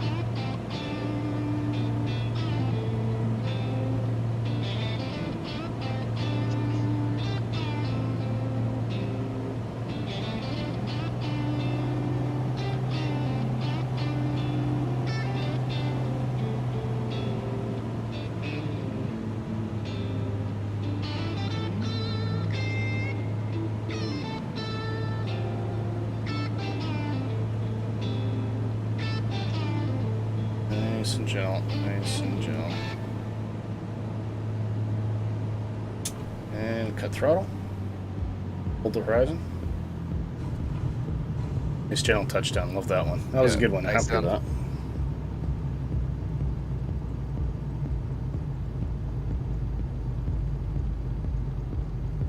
Park up beside Shark Kitty here, I think.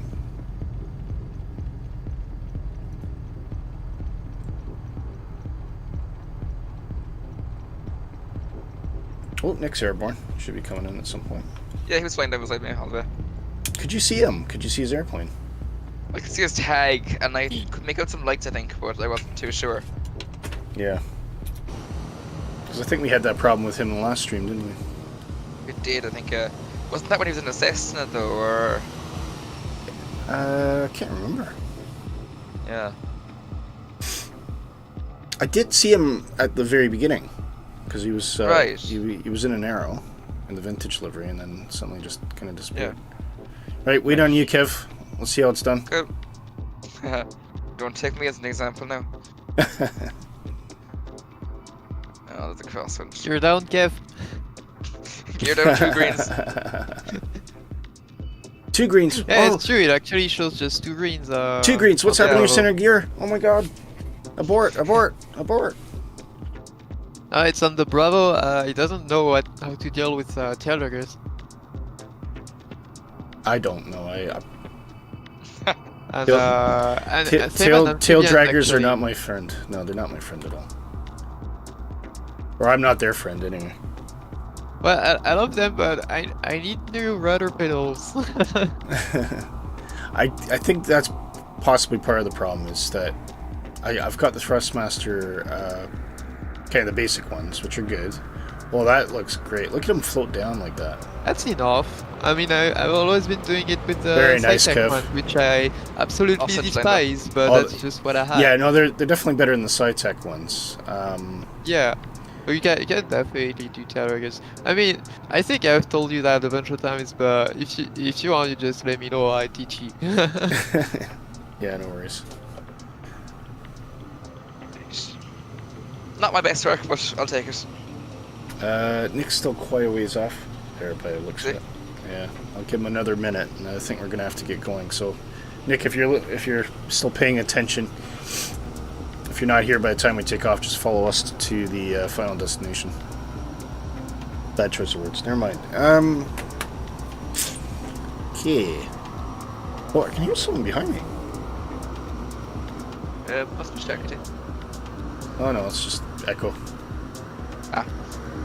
Yeah, it is Sharky behind me. Cool. I really need to delete this song.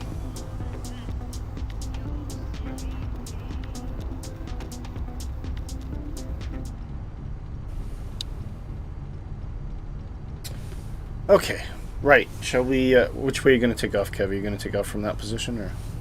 I'm gonna actually probably for the better at this barely any wind.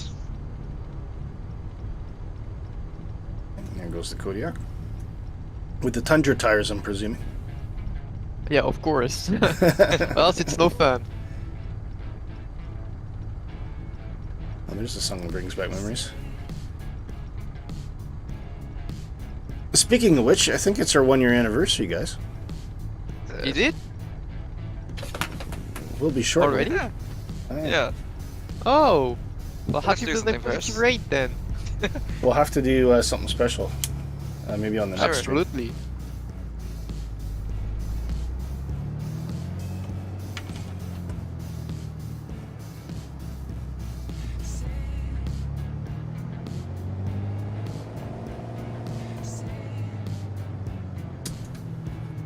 So I just was suddenly remembered as the theme song from our old intro came on.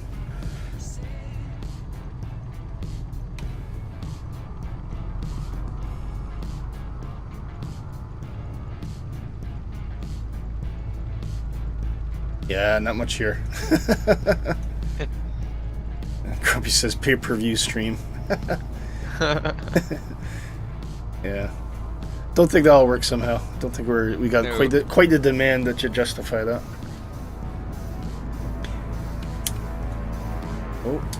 Whoa! DC-3 taking off.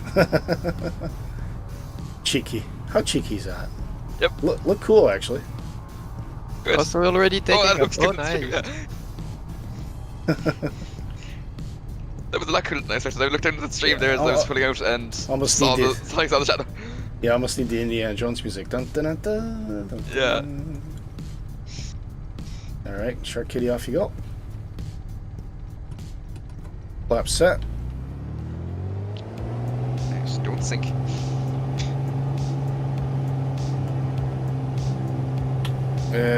We got Vita Holmes Artist. Good day, mate. How are you? Nice to have you along. Positive rate, you're up.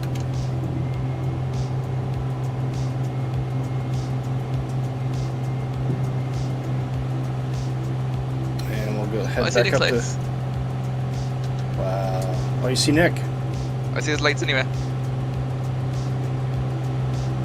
Okay, Nick. Nick, if you're gonna land, just do a touch and go. Vita says you're doing good. Good. Glad to hear it. That's what we want to hear. Everyone should be doing good.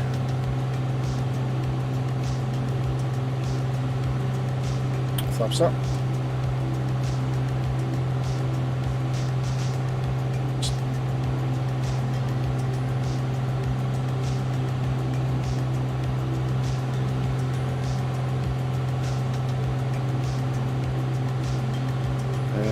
How long's the last leg? Do we need good speed on this one? It's actually, yeah, never mind. We do need good speed. That's a Okay, I think we'll take it up to max then. Try and push 140, 150. good. Easy.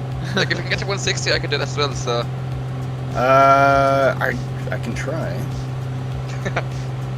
no harm in trying. That sounds like It's not pushing a recommended on the little arrow. bit too much the arrow. Yeah, it's not recommended on the arrow. I said 150 is probably the Okay. highest.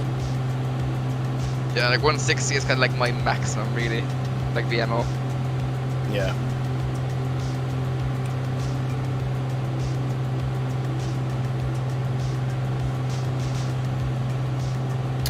There's 3,500 coming up. Indeed.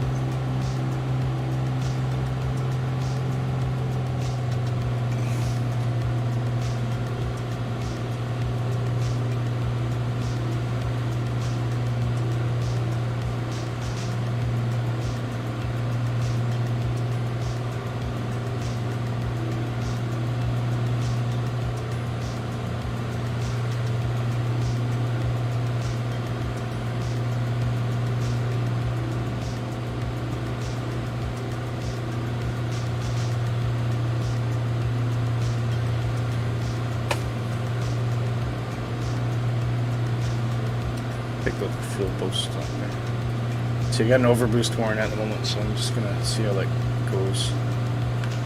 If you have engine, Engine is overboosting. You can actually break the engine if you keep doing it. Yeah, I know. I've just brought that back. There we go. Should settle in Just there be used nicely. to below 41 inches, and you should be good. Yeah, I think that's where I ended up. Yep, you're right. Look at that. Wow.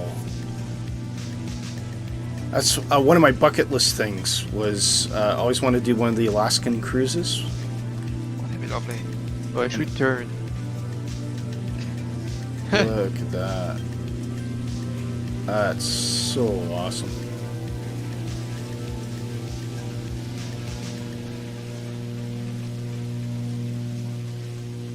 Good, Nick's still in the air. Okay. Wow, look at that.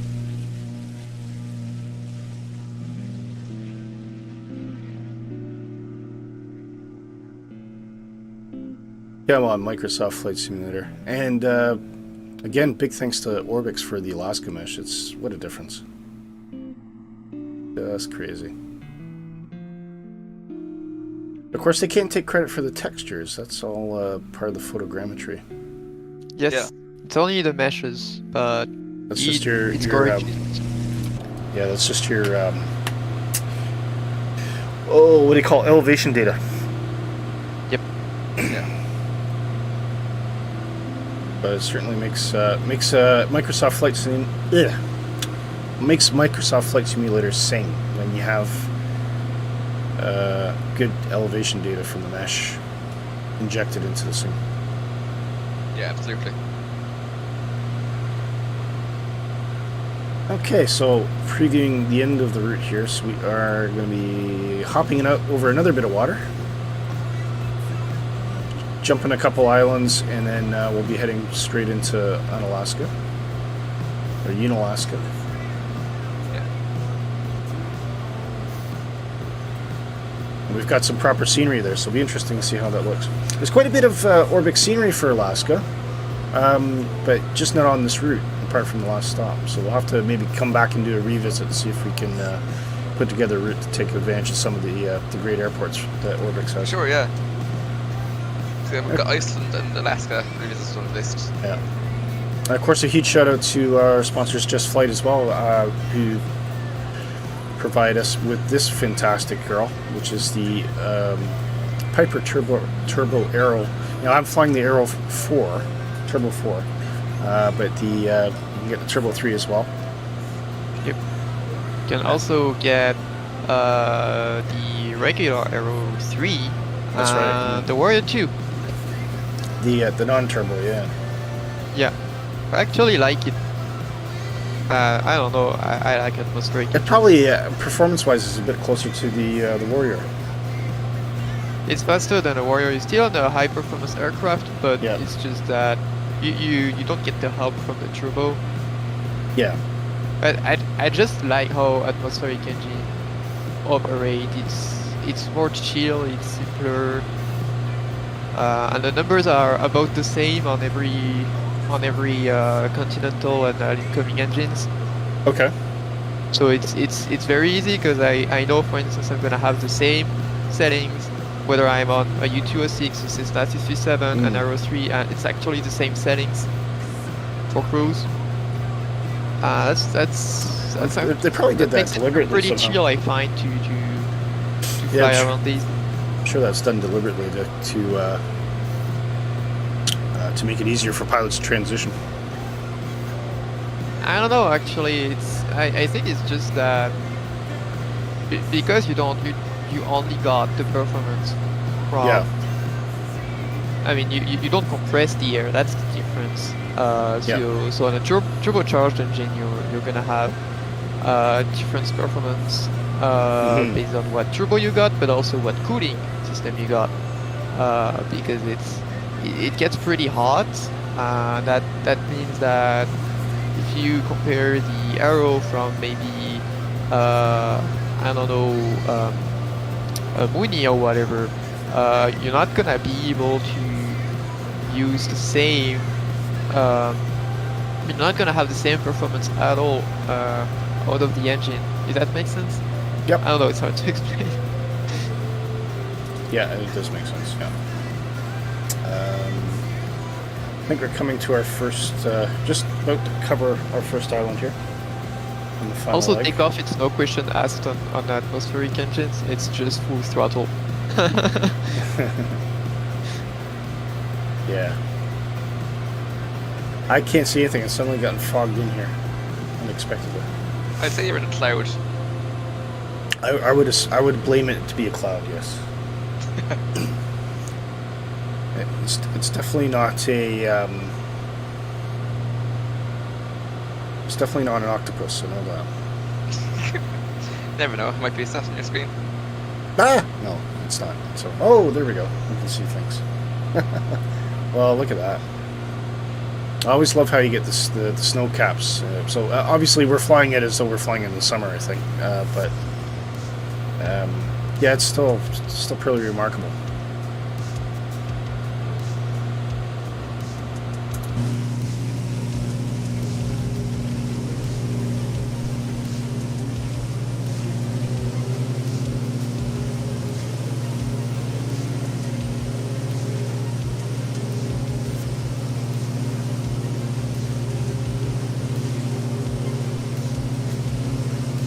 Someone in my vicinity. Are you around? Are you nearby, Shark? Oh, Yep. There you are. There's some formation flying.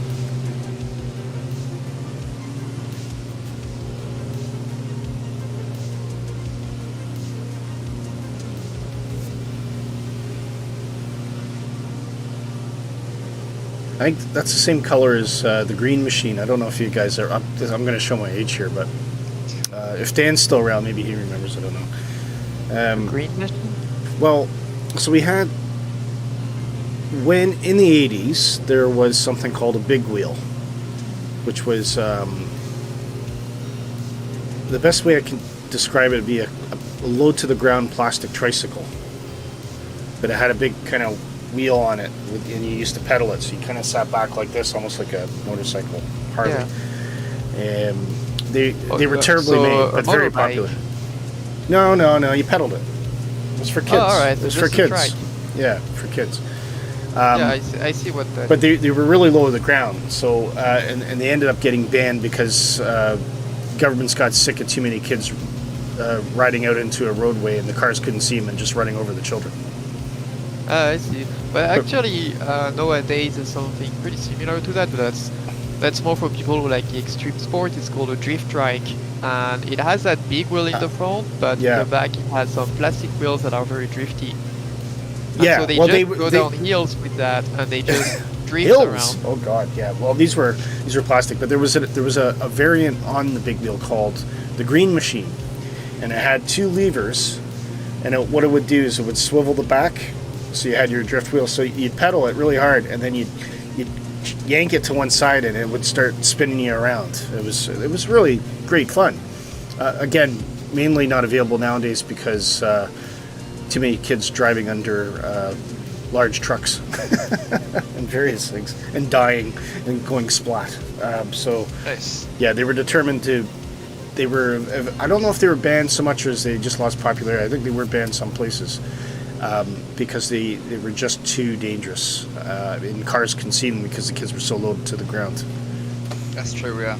Yeah. So anyway, but they were good fun. I miss those days. Maybe one day they'll ban kids because they're too low to the ground.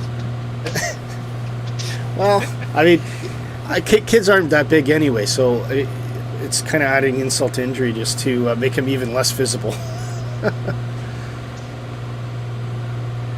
but Grumpy He says, "Yep, I remember them." There you go. So I guess they were here in Britain as well.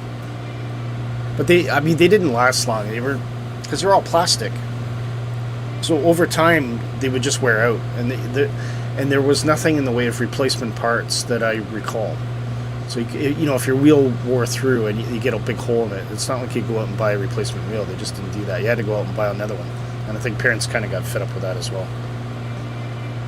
That really, in fairness, like it's like the Apple phone. It's like, or with any new phone really now, if it's like if the battery dies, say, you can't get a new battery to get a new phone.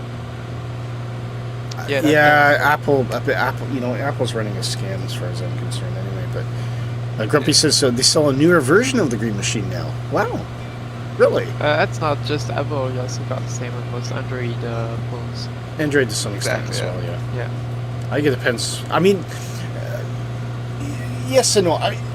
So I had an Xperia XZ, and I had that for 7 years. I mean. And it still worked. It started to get a bit. It started to struggle a bit, but I think nowadays things have reached a bit of a plateau. I mean, we went through a period of time where it was about better video playback, better color, better camera. The apps required more power, things like that. But nowadays, there's so much power in these phones that, I ended up replacing it. It was a flagship phone, and I ended up replacing it with a Motorola M60, which is a entry-level phone, and the thing's twice as powerful as my Xperia XZ, and it works great. Yeah, that's the thing, like things get old, and then if you upgrade, like Yeah, but what I got now is would be considered an entry-level. yeah. I don't care very much it's about powerful. my phone's performance. I don't do much on my phone, to be honest. Neither Yeah, do same. I. I mean, Like as long as my phone makes calls, gets texts, and like can do the internet, I'm happy. it's basically that. I mean, there are some apps I do use, but primarily, can it do Netflix? That's fair, yeah. And it can do that very easily. So, right, we are. I just do that on my PC. We're getting close, guys. So I'm going to start dropping out of the sky here. Not yeah. technically. You're right.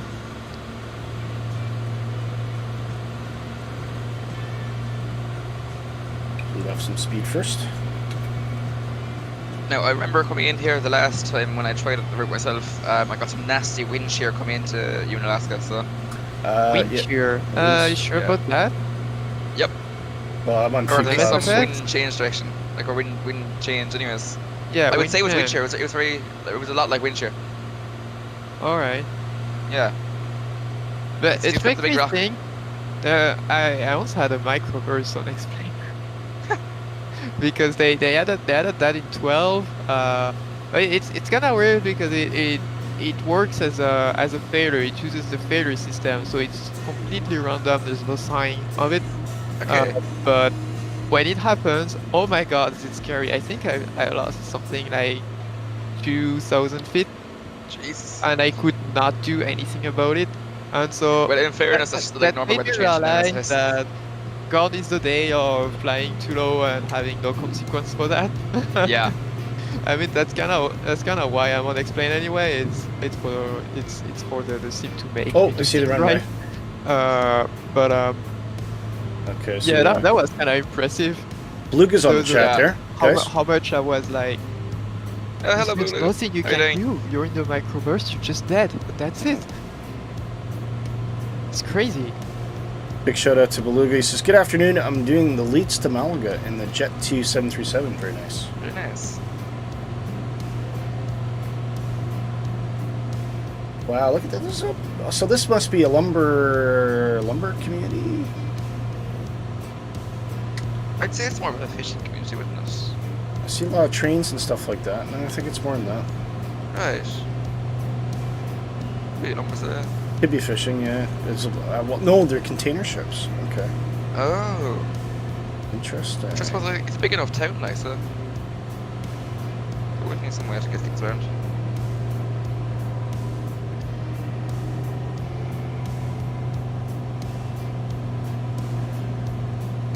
Just trim this out a bit so I can safely move my airplane.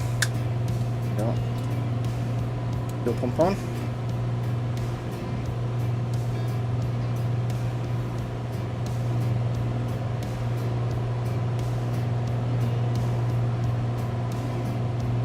A slight breeze on the water, just giving that lovely ripple effect. I love it so much. The water in Yeah. Soft Flight Simulator, this version is such a step up from any previous version. For sure. Like, I went back to MSX once there after getting the sim just to see what it looked like compared to Oh it, my God. and I was astonished. That was early days, like, so. Yeah. Yeah. And Grumpy's saying, you talk about phones. My first phone was a Motorola brick phone. Yeah, I never had that when I had the original Nokia. Because we were talking about that in college there in one of my German tutorials, and like the lecturer's first, tutor's first phone was one of those Nokia blockades, we call them. Yeah, that's right. But yeah, like we were old enough to, like, you know, all of us, to remember those as well, though, so. I had a cheap off-brand T9 phone. My dad, when he first got his first cell phone, he had a clip for it on his belt, and he wore it around like a boss. They would do it with those, in fairness. But at some point I don't know if you guys ever had it, I had a BlackBerry. Yeah, I had a BlackBerry. Yes, I I actually really enjoyed that phone. Yeah, it was- I it kind was- of miss having keyboards and phone. My BlackBerry was in a car accident with me, and it survived. Really? I That's called pretty my wife. I called my wife from the car to say I'd had a head-on collision and I was going to be at the hospital in about a half an hour. Jesus. Yeah, That's nice. yeah, and But- because I asked, I remember when he. I never liked touched keyboards because it's Yeah, I was just the same, no muscle memory you can put in that. It's Yeah, I was the same. But right after the accident, it was on the floor. It had fallen off the chair. But it had a ruggedized case on it as well. It was a Bold 9000 or Bold 6000 or something like that. I can't remember. Anyway, I'm coming in from the other side. Ah, Willie. Sorry, I'm just Going being around. difficult. Vacate. I should be Never able be to landing, vacate. like, on top No, of it. I should be able to get off before you land me. No. Wow, look at this. There's gravel at the end of the runway as well. This is such a nice airport. oh, Willie's gonna hit me. No, I'm not. No, I'm not. No, I'm not. I'll go. Abort, Everyone abort. go right. No, go right. No, go left. Go right. Go. You're throwing me off. You going started to off the steer into runway. me. He's telling me to go into the mountain, no. by the way. Kev did go around. He has gone around. Okay. Yeah. That was a bit sloppy, but it's because I'm trying to pick a side of the runway to avoid shark kitty. Want to race? Race? Yeah. You don't stand a chance. Hey? Excuse me. I'm on a Kodiak, you're on an arrow. You know, how can you suck the fun out of a fun comment like that? You don't stand a chance. I don't take the fun out. I'm just stating I'm gonna win. You and your facts. Wow, you see from the previous airports we just landed at, and I'm suddenly coming into this one. This is the impressive level of detail here. Yeah. This has been crafted with love. Look at this. That looks gorgeous, yeah. Oh yeah. Sure, aren't Look all at that, Orbx look at that products shell crafted with love? track. And then, what's that? Is that a B1900D? What? Beechcraft? The jet. I'm not sure. I'm gonna have a good look at it. Let me land on it and have a No, look. not a jet. Yeah, I think you could be And, right there. Luca, to answer your question, I do have the Twin Otter. I enjoy Nick. it, but I Nick's on the hear grass. Willie has another idea of it. Willie, what's your thought on the Twin Otter? What's that? I Does don't it? like the Twin Otter very much. Oh, the Twin Otter. You know, we might revisit it just to Okay. try it out, because I think it's had a few patches since. But It has. well, I think what we'll do, Blug, is we'll have a look at it internally as a team first, and then we may Yeah. bring it out. We may bring it out. We'll see. But what I can personally tell you, having tried both, is that if you want a good turboprop, fly the Kodiak. The Kodiak That's is really excellent. That's yeah. the best one in MSFS, in my opinion. You just have to read up a bit to learn how not to blow the engine. That's all. Yeah, but that's fine. Just respect the limitations, and then you're okay. Yeah, I think I obviously was not respecting the limitations last time I flew. And it went pop a few times on me. Here comes Kevin, the final landing of the day. And you're Look at okay. something else, look at I. And then we'll, right after this, we'll take a nice good look around the airport. Cause this Just is... don't crash. Exactly, Beluga. Just don't crash. Just get good.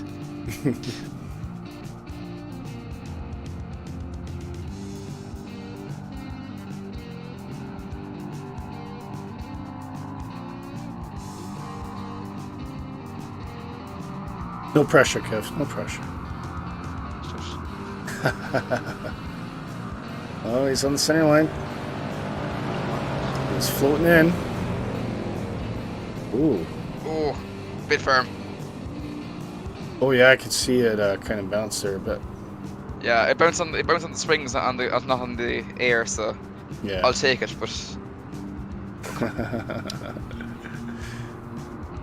Yeah, it looks like it's a handful when you get it down, though. This is the problem I have It with is. tail draggers. I just a heck of a time just trying to keep it.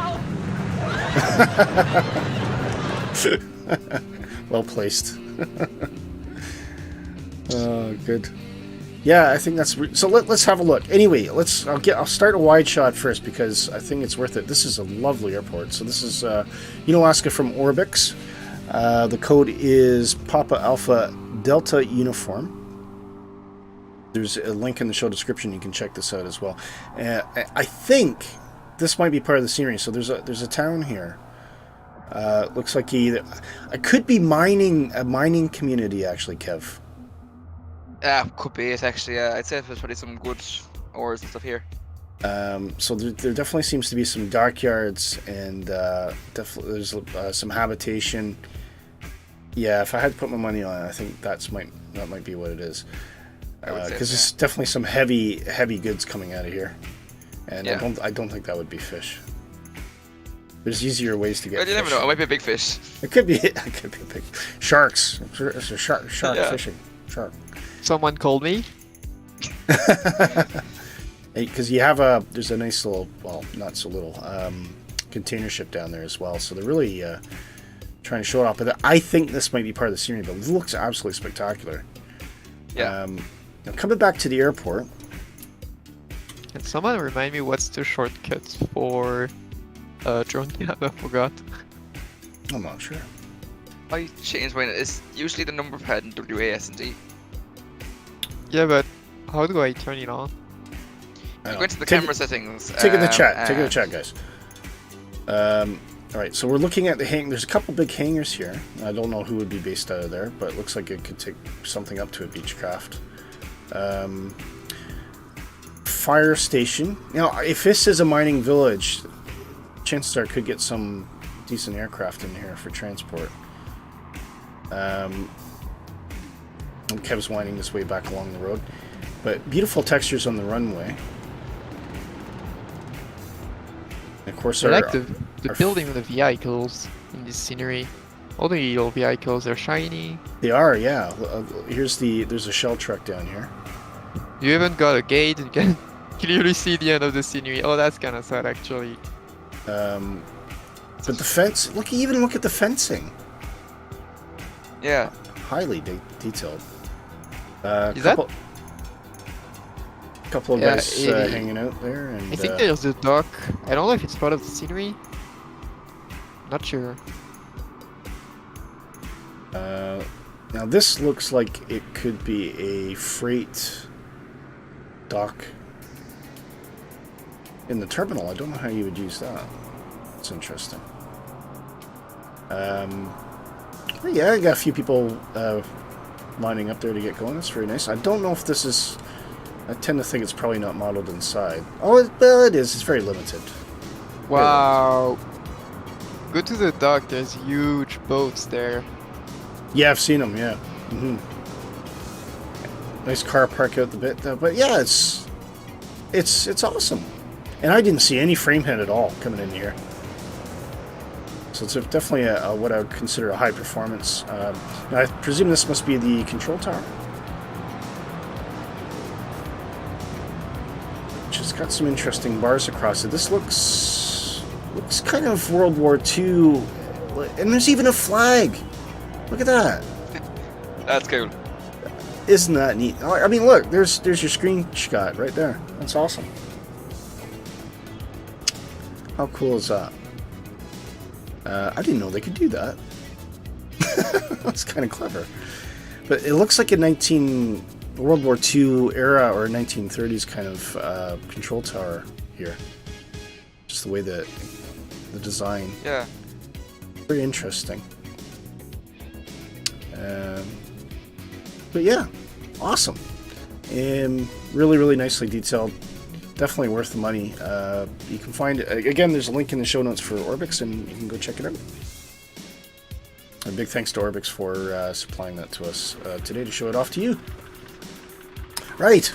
Shall we wrap up, folks? Just about bang on time as well. Good. Well done, Kev. I think we seem to balance it out with cruising speed. Yeah. That's like if that's an option, then we might as well use it. So. Yeah, exactly. Yeah. But yeah, I mean, apart from that, just lovely morning. Always great to wake up. Big thanks to everybody who was checking in on us today. And Beluga, if you're still on, great to see you back again. We missed you. We missed you. You haven't flown with us for a while, Beluga. You gotta get your aircraft out and get on with us. Huge shout out to everybody down in the southern hemisphere as well that's checked us out today. We are trying to mix it up a bit if we can, just to balance out the audience.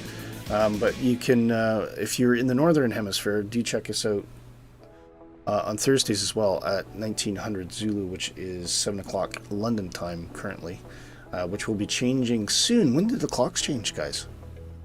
Jesus. Oh, when does it change? That's a good question. I don't even know. A few weeks. In a few weeks? I don't think it's Alrighty. that far away. Yeah. Let's look it up there. But yeah, do subscribe and hit the notification button for announcements on YouTube. And you can also join our Discord by going to, there's a link down in the show description, or I'm sure one of my good compadres here will put the Discord link into the chat for you as well. And Yeah, come and join us next time. Great to have all of you along. There we go. There's the Discord link. Thank you, Shark Kitty. Last Sunday of March in October. Yeah, so probably It's just not too over far, really. It's just over 4 weeks ish, 4 or 5 weeks. yeah. Actually, yeah, no, February's a short month, isn't it? Yeah. Apart from that, Shark Kitty, have a great weekend, and thanks for joining us today. I know this was kind of pushing the schedule a bit for you, but it was great to have you along. You too. Have a great weekend. Nice to be along. Yeah, likewise. And Kev, always great to have you along. A great flight No plan worries. as usual. Excellent, cheers. And of course, the banter is always great. Fabulous. And that'll be a goodbye from me as well. Thank you for joining us right here on Positive Rate. We will see you next time. Keep the blue sky out. See you later. Take care.